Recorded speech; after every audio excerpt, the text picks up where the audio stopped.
what's up? I'm Chris from Motionless and White. You are watching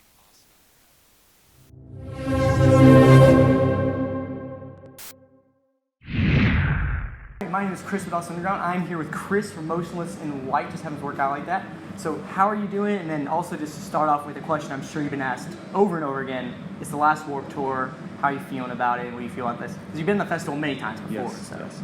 I'm feeling really good about your shirt to pants color Thank coordination. you. I noticed that. That's some quality coordination right there. Well, thank you so much. I'm feeling really, really awesome about Warped Tour. This is actually one of my favorite venues that we do on Warped Tour every year. The Dallas show is always really rad, so happy to be here and back in Texas in general. All the shows are really good every year. We had 2 months off before this tour, so going into it more fresh and feeling a little bit like we've toured a lot, so having 2 months off before Warped Tour is crucial because this tour like beats you down over the days, and we have a stretch of 20 shows in a row coming up really soon. So thank God for 2 months off. I'll say that. Yeah, for sure. I'm sure you wanted that rest before, because again, Warped Tour, as we both are, we're both pretty sweaty right now. Yes. So we're indoors. Yeah, exactly, and we're indoors. So just how it makes you feel about the fans out there.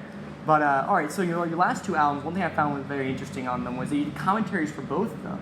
Can you talk about just the reason why you wanted to do the commentaries and why, for those albums specifically, you feel like a commentary was maybe not necessary but wanted for those songs? I think for those two albums in particular, it's just because that was.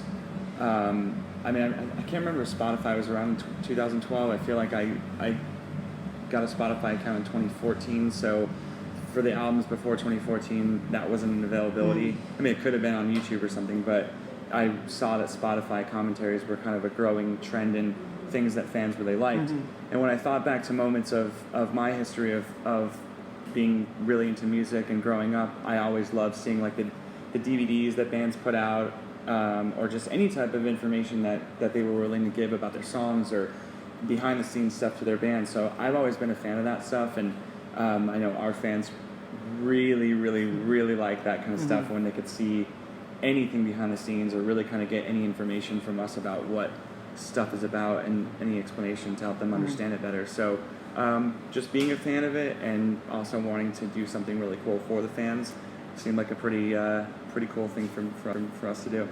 Yeah. And one song that kind of struck out to me on the new album, kind of last year, The Ladder, kind of opened with this very kind of ominous female intro. Right. Can you talk about just where did you get that idea? Why did you want to start the song off like that? Where did you get the voice from, and all those different aspects? The song, I knew what I wanted the song to be about for a while before we did the record, and when I was actually working on that album, maybe like a month or so before the song was recorded, I was watching a film called The Neon Demon.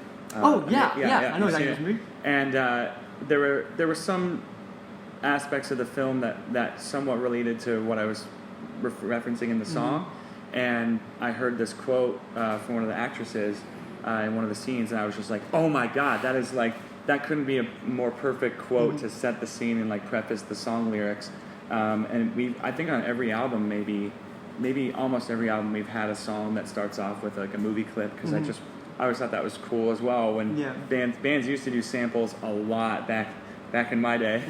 So I still like to kind of carry that into our music, and if it's a quote from a film that really can set the scene and preface the song, then I just like doing it. So it's from The Neon Demon. Yeah, just to go kind of deeper into that, then can you talk about this, not only just like sampling and things like that, but I've noticed that with your band you kind of incorporate almost maybe it's supposed to sound wrong to say, almost like hip-hop techniques or things like that. So you kind of, in the way you mix electronic music with metal, which I think is pretty rare that a band does it successfully like you guys do.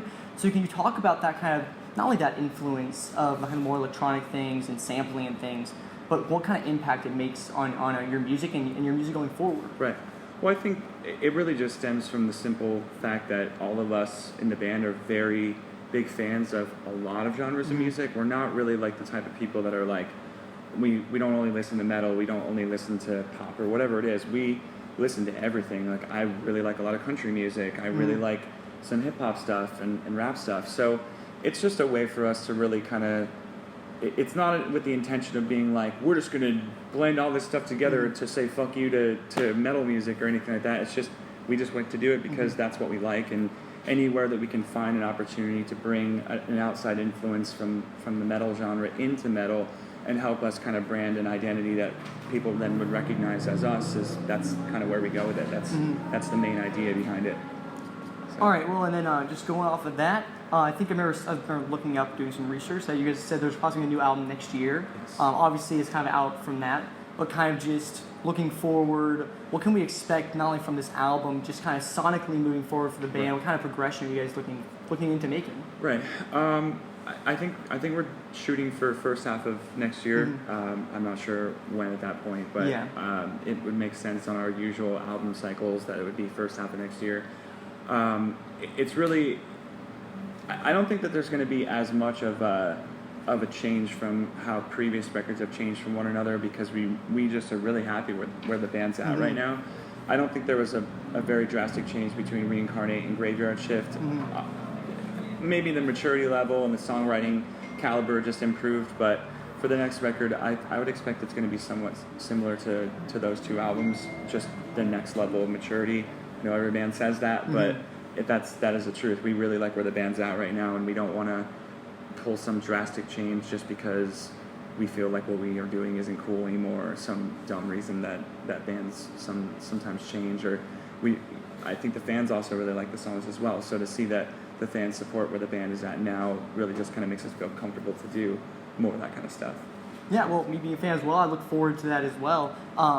Again, I'm Chris with Austin Underground, and he is Chris with Motionless and White. Now, where can people find you guys online and social media, things like that? I mean, it's the typical social pages. It's MIW Band on Twitter and Instagram, and then, Facebook.